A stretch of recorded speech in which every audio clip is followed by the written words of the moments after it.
We're back on another episode of Sarah Word Podcast. I got NBA legend, NBA dunk legend, also artist, Mr. Desmond Mason. Shuffle that lineup. Oh, nicely done by Desmond Mason. Desmond Mason once again making contact with teammate Rashard Lewis. Took a couple of hits. Lewis hugging him and thanking him. That's like the old Michael Jordan, a little bit different angle, but with the left hand again instead of the right. And Mason connects on his third attempt. Safe and sorry, that's what we just saw there. How are you doing? I'm doing great. First of all, let me just say I appreciate you for checking on the show. I know you're busy. Appreciate the love from you and your family. So much appreciated. Gratitude. Thank you. Thank you very much, man.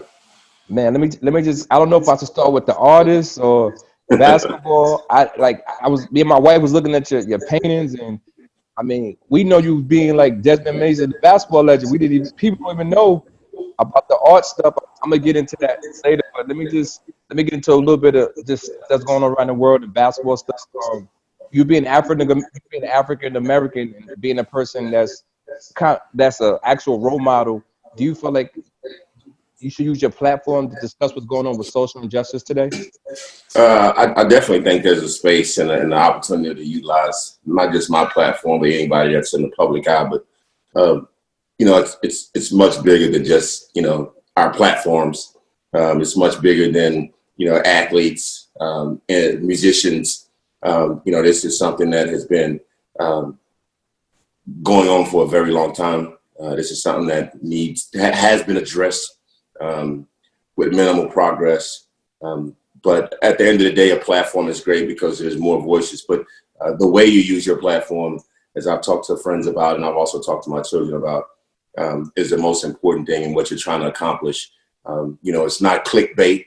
It's not for new followers. We're talking social equality. We're talking life and death. We're talking about the future of our children in this world, this country, especially, and how we're going to come out of this. So I think using that platform is definitely an opportunity if done the right way. Okay, I appreciate that. Let me get to the NBA real fast. It's so much going on with the NBA with the bubble league, and some of the players want to go, some of the players don't want to go. Some of the players feel like the owners should be a little bit more verbal what's going on. Like, if you were still playing right now, would you go? And just touch up on just the whole NBA situation right now with the bubble league. And do you think it's a good idea to go play? Like, what's your take on that? I love the game, and if I was in the situation, it would be a hard decision to make because you don't just think about yourself and your own health. And I think there's a little bit more than just these NBA players are very, very healthy guys. They have amazing medical staffs 24/7. For them, it's a little bit different than a normal person that's out there that may have some underlying health or immune deficiency issues. But then you have players that have families at home. Maybe their children have some of those things, asthma or anything like that. For me right now, my wife is, we're pregnant. So I think that would be a huge determining factor as well. But just leaving your family for that amount of time, and it's just basketball. It's not really the way we like basketball. No fans, no anything. So it would be a really hard decision. I got a cousin named Mike James that played at the NBA. And I know Mike James. Yeah. At least if I think I know Mike James, if it's the same Mike James. Yeah, it's the same Mike James. Yeah. Okay, Yeah. So I was telling him the other day about Avery Bradley. I was like, man, Avery Bradley, his son is sick. So he opted out of his deal to stay home to take care of his family. And I was like, there's like, I can't argue with him for doing that. I mean, like you just said, it's just basketball, but when you got a family, I mean, there's always next year when it comes down to basketball. I agree with that. And I also think the league has to have obviously this is new for everybody. It's new for our children in school. Our children were online school for the second half of their school year. Still wondering how things are going to start back up, if they're going to have to wear masks to start school off or not go to school. So we're still working on that. But I think Avery Bradley's situation is, again, it's one of those situations that you can deal with a grandparent. Even if a player has mild asthma or their kids have it, those are things that you don't want to run the risk on. And the league, again, hard decision, but should have had a better formula on how they're going to treat guys that decide not to play, because it's a health risk, and it could be a health risk for their families, as opposed to just saying, hey, by the way, you don't get paid. I think it should have been a different approach to that, but, we're here now. Understandable. Let me get into some basketball stuff just about you personally. I can't pronounce the town where you're from. Like, how do you? I was asking my wife, how do you pronounce that? How do you pronounce that town? It's spelled wax, but it's a long A, so it's Waxahachie. Waxahachie. Okay. Oh yeah, she was totally wrong. Yeah, I'm gonna tell her she was totally. She was totally wrong. Okay, just explain just how was it growing up out there? Who put the basketball in your hand, and just what the town means to you? Oh man, small country town right outside of Dallas in Texas. I played sports my whole life. My dad was my first coach. Didn't coach me very long, but he's my first coach. And then when it comes to just the town in general, what it means to me, I mean, it molded me. It was a hardworking town, blue collar workers. You had to have a job. I was mowing yards since I was 10, cutting hair, finding ways to make money and trying to help my family make ends meet. But, it just means a ton. It's grown so much since I grew up there. But, our town was, semi-segregated. It was a railroad track that pretty much divided the good side of town and the bad side of town. But there wasn't a lot of racial issues. I could see that we had our side of town and there was the other side of town. But when it came to sports and things like that, those were the key factors in our town that kind of kept people away from a lot of that racism. Okay, and like at what age did you realize you was just better than everybody? Because I remember you growing up, you was killing, but like what age when you was like high school that you realized like, you know what, I think I'm actually better than everybody? I was actually better at football. I was a quarterback. And I grew about 3.5 inches over a summer. And and I was really athletic. I ran track as well. I did all the jump events and sprints. And then my dad, just told me, hey, you can't do them all. You got to make a decision on what you're going to do. So I chose basketball. And from there, I wasn't really on a lot of radars early. My junior year is when I really made a jump and started getting recruited. And then by my senior year, I was probably the number 3 player in the state of Texas. We were a really good team. We were just, we were beating people. And then, but that was the time, I think between my junior and senior year, that summer playing pickup basketball and AAU basketball, I went to Nike, and that's when I knew it was a little bit different. Give me a little description of your recruiting process. I know you went to Oklahoma State for 4 years. Was that the school you wanted to go to? Was that like your dream school? No, I didn't. Honestly, being from Texas, everybody wanted to go to Texas, the University of Texas. Okay. It's kind of like on autopilot. But for me, Tom Penders was the only school in the state of Texas, whether it was JUCO, D2, D1. He's the only school that didn't recruit me. Wow.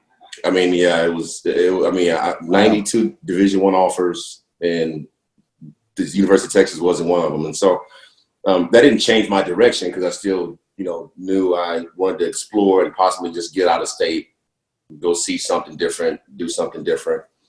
And I narrowed my selections down to Kansas, Tulane, because I had friends that were actually going to Tulane. That's why Sterling Davis and Chris Owens. Okay. Texas Tech, Oklahoma State, and that was my final. OU, University of Oklahoma. So those are the final 5 schools. I ruled out Tulane, I ruled out Kansas, and it was OU, OSU, and Texas Tech. And then I eventually ruled out staying in the state and leaving the state, and it was between OU and OSU. I didn't want to go to either the Dukes and the Carolinas or UCLA because it was too far from home. And my parents never saw me play in college. So this was a 4-hour drive. So that was why day one, a lot of those schools, I told the coaches, thank you for all the vote of confidence, but I won't be going to your school. That's an amazing story because when you hear the Duke and the Carolinas, you think everybody want to go there because they're Duke and Carolina, but everybody have different reasons why they go to schools that they go to. Yeah, mine, USC, Charlie Parker and Mike Bibby's dad, they all came to my house in Waxahachie, Arizona. Purdue with Gene Cady and all those guys, Bob Knight, like they all recruited me pretty hard. But, they were day one, day two of calling. I pretty much eliminated them in a respectful way, just saying I would like to stay closer to home. And that was my reason for not going to their schools. How was Oklahoma State? I know you played there for 4 years, right? I did, yes. How was it there? It was good. Again, it was similar to home. It was a small town. It was basketball every day. I mean, there's really school and basketball. There's not a lot to do in Stillwater, and it's but everybody they breathe it, they eat it, they bleed it. When it comes to sports, is what they're all about, especially in basketball during that time. Now, football team has really been doing well for a consistent amount of time, but basketball was where it was at. Keeps you out of trouble because there's not a lot in this town to do. But outside of that, man, I loved it because it reminded me of home. I mean, okay, after leaving Oklahoma State, just explain just year 2000 is draft night. Did you know where you want? Did you know where you was gonna go? Was you nervous? Like, what was this? Just explain the whole the draft night. You know how the draft night transition is. Absolutely, my situation was a little unique because it was. I worked out for more teams than any player in my draft class. I worked out for 16 different teams. I had Philly wanted me to come out and work out with them another time. It would have been my 17th team. But we already knew where we were slotted to go, right? We were between anywhere from 12 to 20. And Philly wanted me to come out and work out. And so my agent said, nah, he's done with his workouts. Now, he'll fly out and meet you, but he's done. And Larry Brown got really upset. Wow. He was going to try to blackball me, like any pick. He got really mad because I wouldn't come and work out for him. Told my agent all kinds of stuff. So then that's crazy. It was nuts. So then the Sonics, they wanted me to come work out again, but my agent was like, "He already worked out for you already. You don't need to see anything else," because I killed that workout. It was amazing. So my agent calls David Stern and tells him that I'm going to be in the green room range. And I should be in the green room. And David Stern basically said, no, I don't know where you get your information. He's not going to go that high.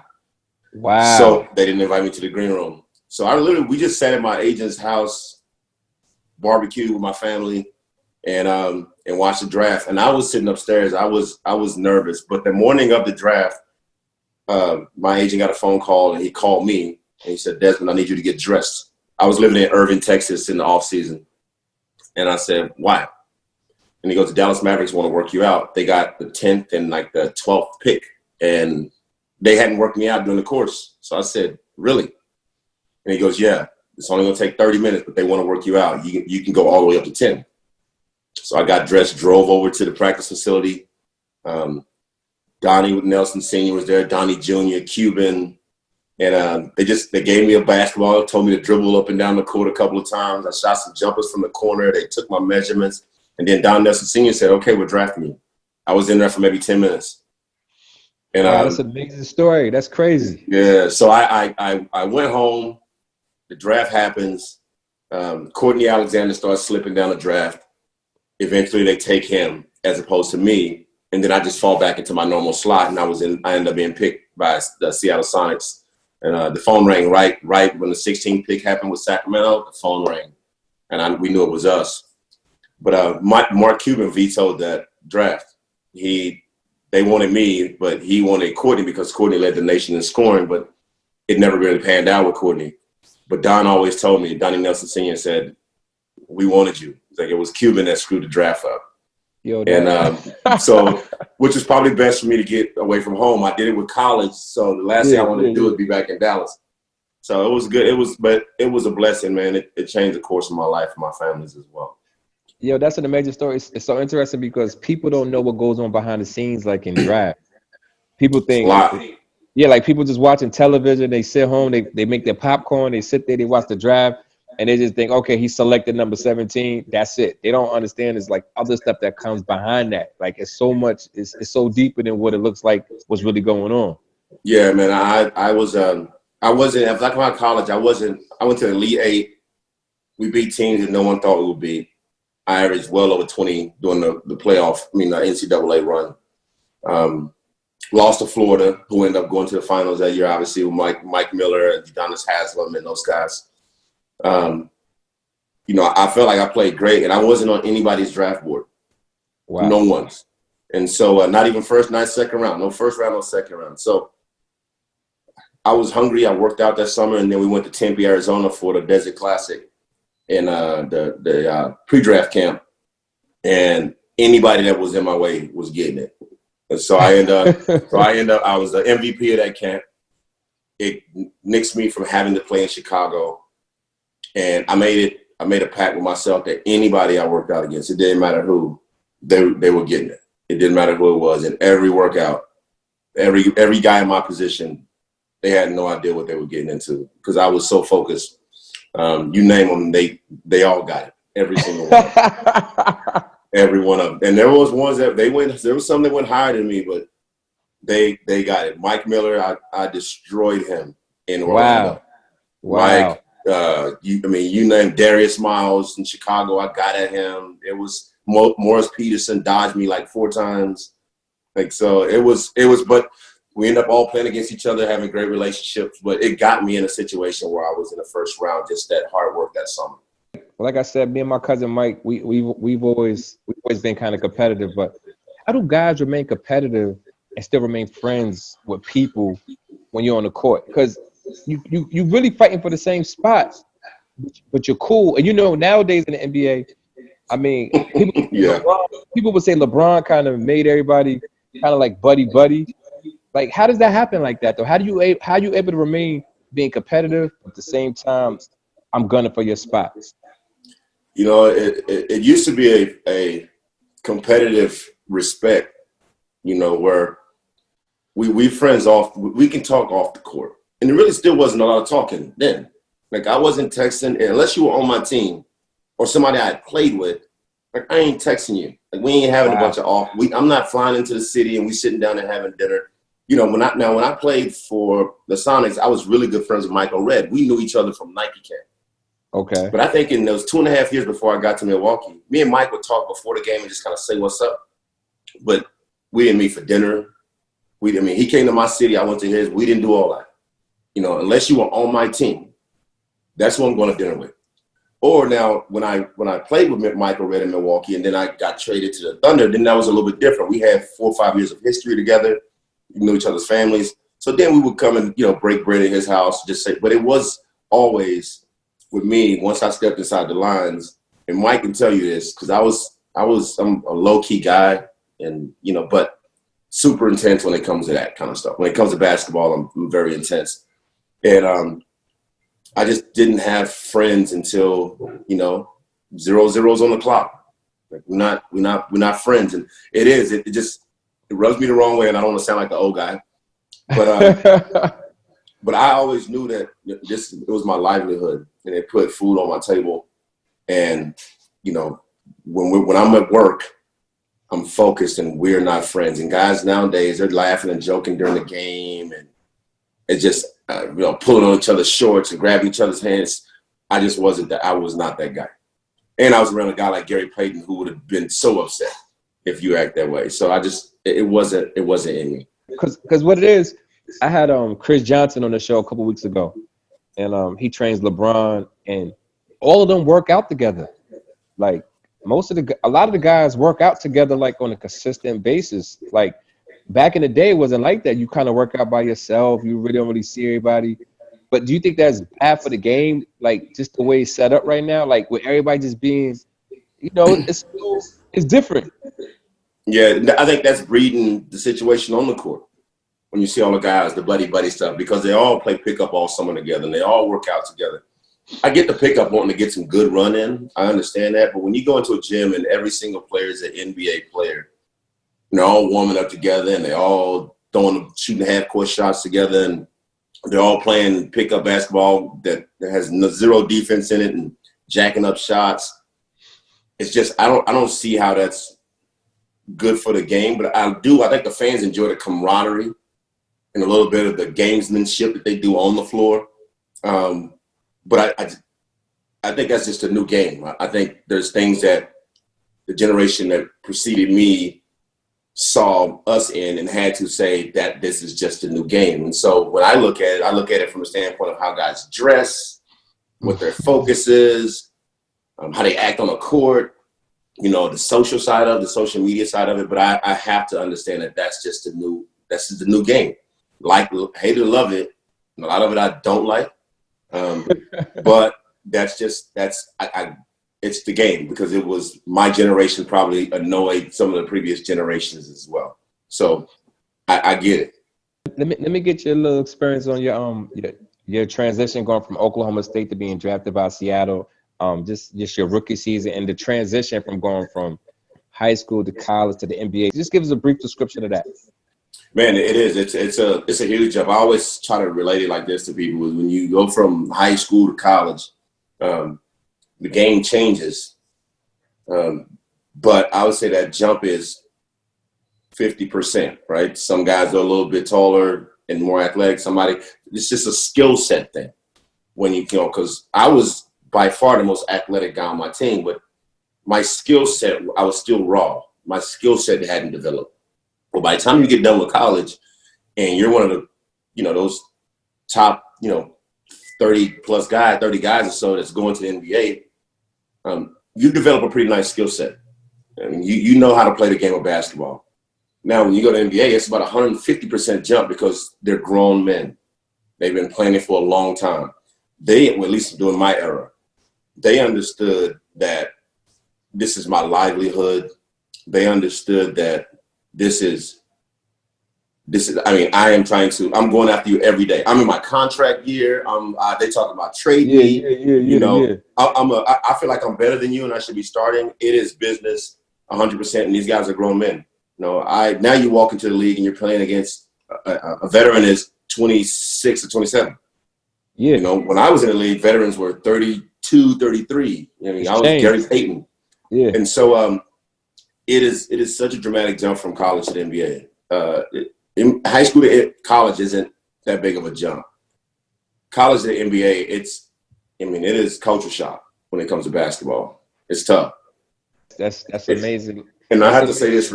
I want to say this really quickly too. I try to say this to people. That's not for everybody. When you see people in college that were really, really good college players, and it never translates. And then sometimes you see people like Derek Fisher or Michael Redd, these second-round picks that go on to have these great careers. It's a mindset. It's a work ethic. Where do people get this information from, like the scouts that kind of mark these players to go first round, second round, and it's like they're killing college, but when they get to the league, it's like they're terrible. You dig what I'm saying? I think it's a jump that they're not prepared for. You can also see it in the summer leagues. Like you see a guy like when I came out, when you played Seattle, you had to play in summer league for 2 to 3 years. And depending on who you were, depending on your contract situation, you might be playing in your 4th or 5th year just because you're trying to continue to make a team. Then you have other guys that are coming in that maybe played a year or two in the league, played a couple years in Europe. They're trying to make their team. So they're on the summer league rosters. And you can see these guys, you can see the difference between those guys that's on the summer league roster like that and just the regular young kids that are coming out of college NBA guys. Guys like Jelani McCoy, he was on our summer league team. Shammond Williams, summer league team. Those guys would kill summer league, my year 1 and 2, which was their year 3 and 4. You can tell that they were just so much better because just a couple of years in the league made the difference. That was the jump. And some of the young guys, Chris Carrawells and some of those other guys, they weren't prepared. And I remember my 2nd and 3rd year in the summer league, I was so much more prepared. As these young guys coming in, I was head and shoulders better. And they turned out to be great players, but I was head and shoulders better solely because I was 2 years in the NBA. That preparation made all the difference. System players, they played for Coach K or Coach Desmond or Coach Roy Williams, and they got systemized in the game. In the NBA, it's not about that. It's pick and rolls, space out. You better be fast. You better be able to jump high. That's the way it works. Or shoot really, really well. And that doesn't work in the NBA. If you're kind of a system player, I'm going to set my screen and roll, and it doesn't work like that.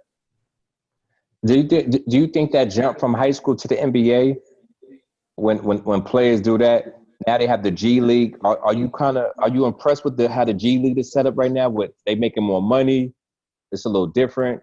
How do you feel about that? The G League is meant to be. It was made to be like the minors in baseball. Okay. It was kind of it was made to be like a jump league, or a place where you can send guys down, some of the young guys, give them a little bit of experience, and then put them back on your team. The one thing I think with the G League that didn't work out at the beginning, that I think they're still kind of ciphering through, is it's pickup basketball when you get down there. I mean, it is street pickup basketball. Everybody's chunking the ball at the rim. There's no structure on how you're going to play the game, and it's not a game that's going to ever translate to the NBA game in real time.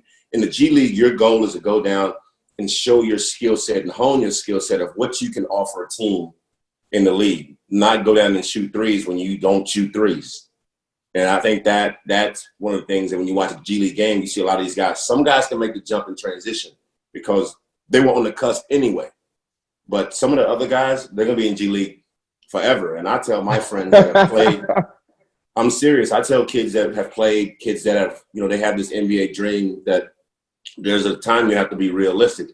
And is it about just hustling for 6 or 7 years trying to make the NBA from the G, or are you trying to make money and support your family and build a little bit of a financial, cushion for yourself? Because if it's about that, then go to Europe.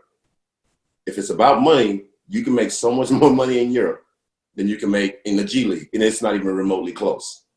I think guys that are in the G League that are mid-G League guys that say, between the top player and the 40th, 50th player, those guys can go make $800,000-$900,000, couple $1 million a year, non-tax dollars, get everything paid for in beautiful countries. But it's that they're chasing for the NBA, and the G League is not built for you to really make that transition. It's only cushioning teams to send guys down to get them some work, and maybe every once in a while 1 or 2 guys get called up. But it's not for the masses.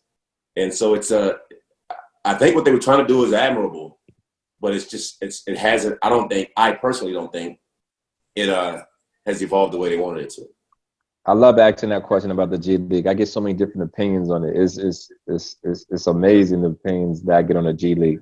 It keeps it keeps the dream going for a lot of players, but it also keeps the money, that financial stream going into the NBA, and a lot of those funds aren't put back, in my opinion, into the league, the player salaries, the way they travel. The league is very, very smart. Adam Silver is an amazing commissioner. But trust me when I say this, the G League is not built to lose money. The G League is built to make money for the league. It's another supplemented income. And if players really want it to be about their futures in the NBA, like Sonny Weems, he's a prime example. Sonny Weems. Okay. Sonny, my agent has Sonny. Sonny couldn't really stick on a team. Never really got a chance to play. But Sonny's a very talented kid. I work out with him every once in a while. Sonny did the whole G League thing. And my agent finally told him, Sonny, do you want to make money or do you want to chase this dream? Sonny said he wanted to make money. He ended up getting the second highest contract in Europe when he went and played in CSKA Moscow. Sonny was making $7 million a year. Wow.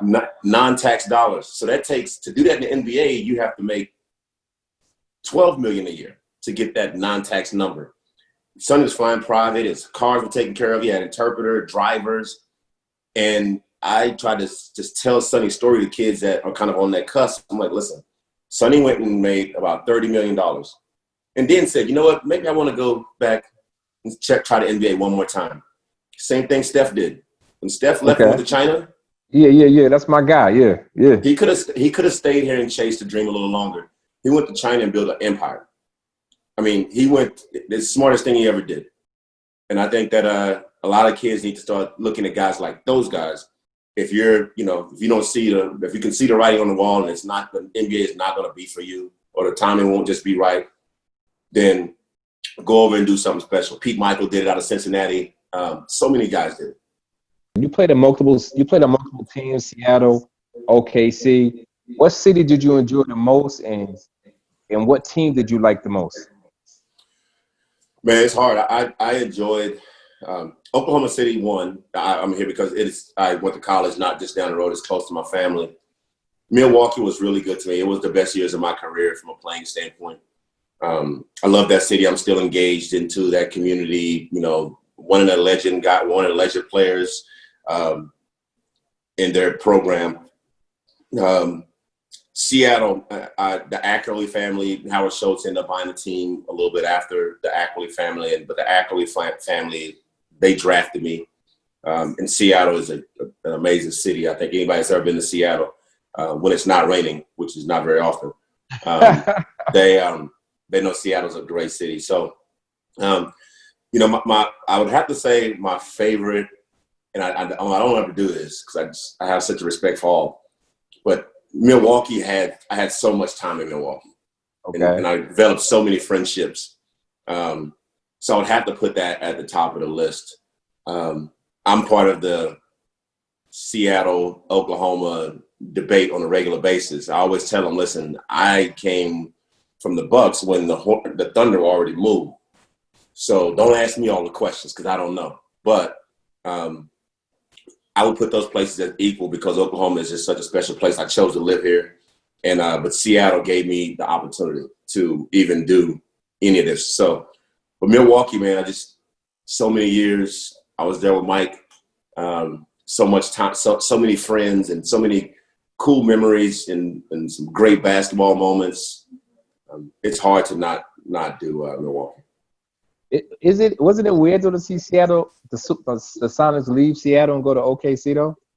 Was it I think it was weird for everybody. I think you know, for me it was weird. I played with the Hornets as well after Katrina, so it was just weird for me to see a NBA team in Oklahoma City at all. Period. I just didn't think the city could ever accommodate an NBA team. I was just the little stuff like, okay, what hotel they're going to stay in because they ain't a bunch of nice ones. You know, the restaurants in the downtown area at the time were few and far between. It's an oil town. Everybody knows that. But when the Hornets came in, I knew the support would be there from the standpoint of you get the college, Oklahoma and Oklahoma State, they're radical fans about sports. And they will pay and do anything. And they cheer loud. And so when I played with the Hornets, George Shin was the owner. Okay. And he came in, and they had been losing money in New Orleans. And he came in year one, I think he made like $40 or $50 million, just like on ticket sales and concessions and sponsorships. And I mean, he was like, hey, this is great. So a lot of the guys in Oklahoma City tried to buy him out of part of his team then and keep him in Oklahoma City. So it's supposed to be the Hornets at first. But David Stern said, no, that team's going back to New Orleans. You know, we're not going to allow the city to lose a team based on tragedy that was out of their control.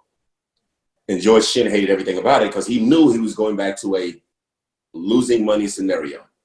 And after 2 years of making a lot of money. And so that's what sparked the Thunder situation because Howard Schultz and his guys wanted out. So is it weird? Yeah, it was weird. But once I saw what happened with the Hornets, I knew it could work.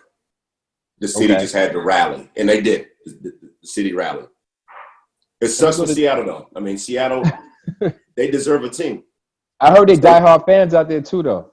It's 13th largest market. It deserves a team. You know, they deserve a team. They can accommodate all sports. And one day they'll have a team, but, yeah, trust me, they are not very happy. If I say I'm from Oklahoma City and Seattle right now, it doesn't matter if I play for them or not. The questions start flying. Yeah. Let's go back to 2001 when you became the NBA Slam Dunk Contest. Just explain like how that dunk contest situation is, just being all eyes is on you. How nerve-wracking is that? It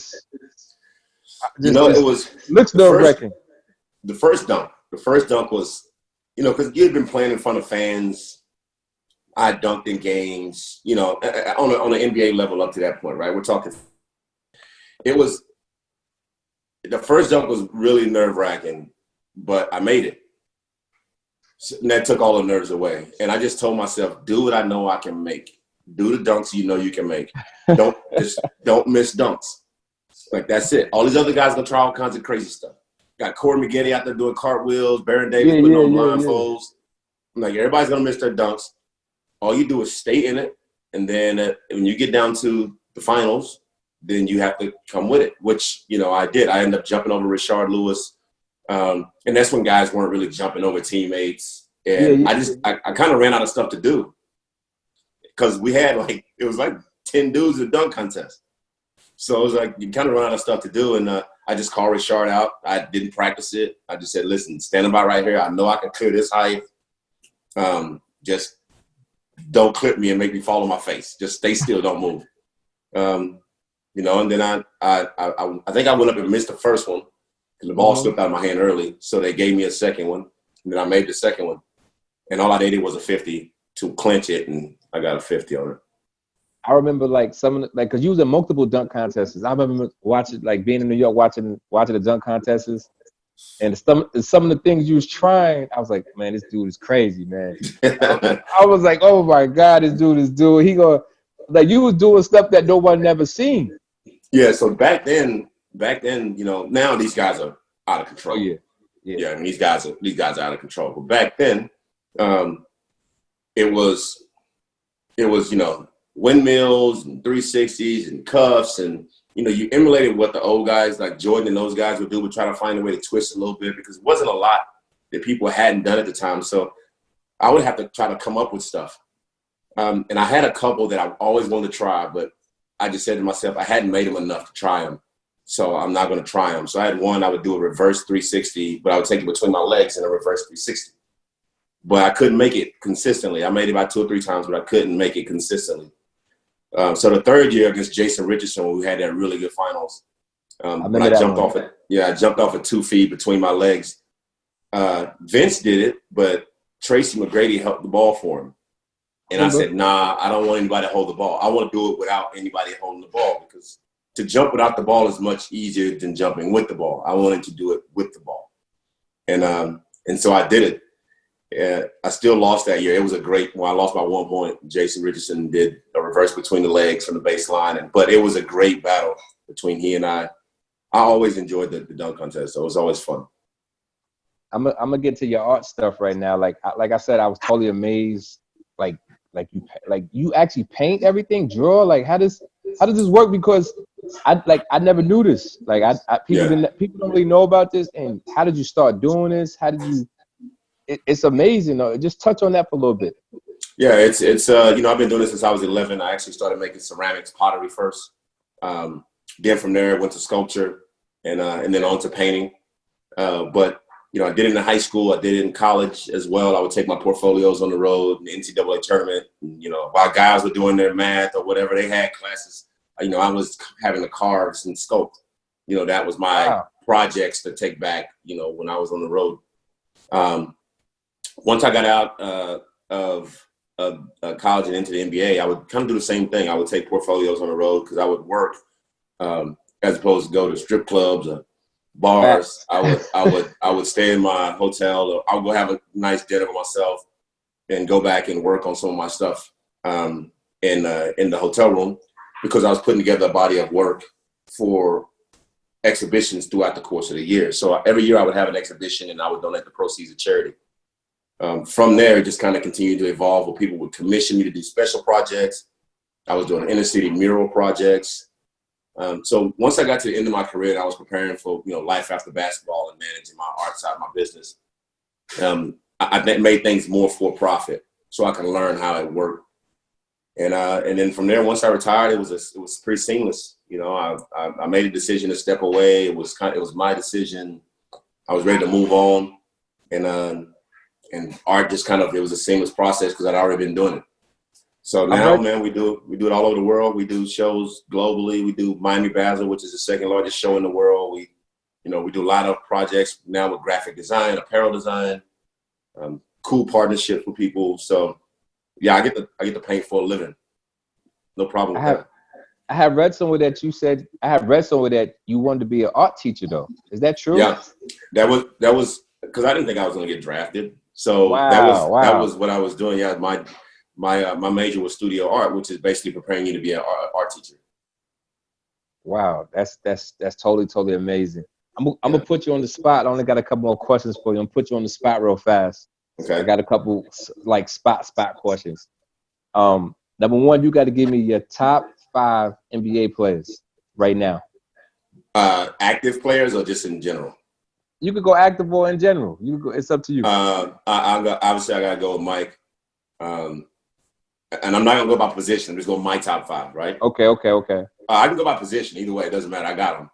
Okay. So if I went by position, I'm going Allen Iverson at the point guard.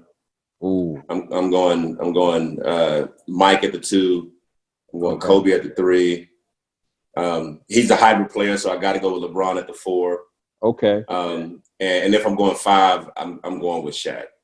I mean, young Shaq. I played against young Shaq. Young Shaq is out of control. But guys now. I mean, there's obviously you got Kevin. I mean, Kawhi Leonard. James Harden is the hardest guard. I mean, he's the hardest guy to guard in the game right now. It's not close. This guy's Steph is another one that I'm a huge fan of now as well. And if I'm going to go big, I think he still doesn't get his just due, but Anthony Davis is an unbelievable player. Oh yeah. He's definitely like. I'm gonna go hot seat again. Give me your top 5 dunkers of all time. MJ, Dominique, Ooh. Vince Carter. Okay. I'm going with Darryl Dawkins, Chocolate Thunder.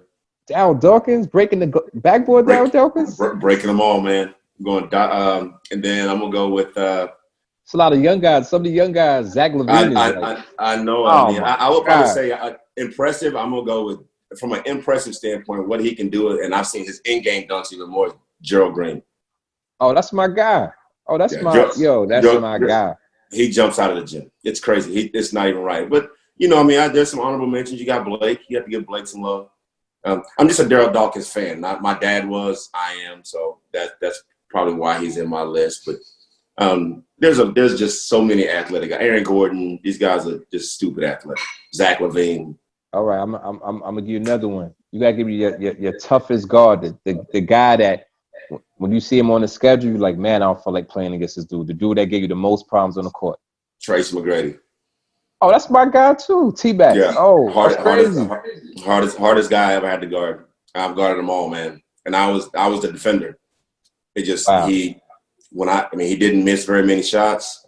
If he got in his own head, he would start chunking them at the rim. But when he was playing basketball and when he was playing the game the right way, the way he knows how to play the game, he takes 2 or 3 dribbles and his release is at about 9 feet. Like you're moving backwards. There's no way you can contest it. He had a handle. He was athletic. He had a jumper, mid-range game. I mean, dude had everything. He had everything. I tell people all the time, T-Mac is like top 5 to me, like top 5 like my all-time plays. Like he gets the credit, but at the same time, I believe he should get more credit. But T-Mac like destroyed a lot of people. He doesn't get the credit because of how his career ended, the injury riddling. But if anybody knows anything about basketball and the time from the time he showed up in Toronto and then was traded Orlando, and then went to Houston. If you know anything about basketball, then everybody knows T-Mac was one of the top in the game and one of the toughest guys to guard, one of the most athletic guys in the game. Like he was that 6'8" guy with the handle and all that before it was a lot of those guys. Now they dime a dozen. But I don't think he's one of those guys. His game can translate to today's game. A lot of guys can't translate. You can put you can put young T-Mac in the game today and he'll be a problem for anybody. That's a fact. I got one more question for you, Mr. Mason. Like, what's life after basketball for you right now? Man, it's amazing. Business is great. Being able to have the flexibility of being with my family and travel. Continuing to try to better myself and looking at more business opportunities. Again, just being engaged. I think my family is first and foremost in that, being able to be at games, spend time. That's something that NBA, you don't get a lot of that when you're during season. It's travel practices. But, you know, it's just good to have that you know, be visible with my kids. And but it's great, man. I have no complaints. My 10 years were great. I still stay engaged in the game. I still do things with the league and with teams I played for. But I don't miss the elbows or the sprained ankles or the hotel rooms every other day. But the game was, you know, it was big for me. Changed my life. Appreciate that, man. Listen, Desmond, I appreciate you coming on the show. Tell your wife thank you for the communication. Appreciate you guys. Much love. Another episode of Say Word. I'll take it easy, my man. All right, man. Peace. All right. Benjamin Franklin, my only friend. Benjamin Franklin, my only friend. Benjamin Franklin, my only friend. Benjamin Franklin, my only friend. Only friend. Only friend. Benjamin Franklin, my only friend. Only friend. Only friend. Benjamin Franklin, my only friend. Benjamin Franklin, my only friend. Benjamin Franklin, my only friend. Benjamin Franklin, my only friend. Benjamin Franklin, my only friend. Only friend. Only friend. Benjamin Franklin, my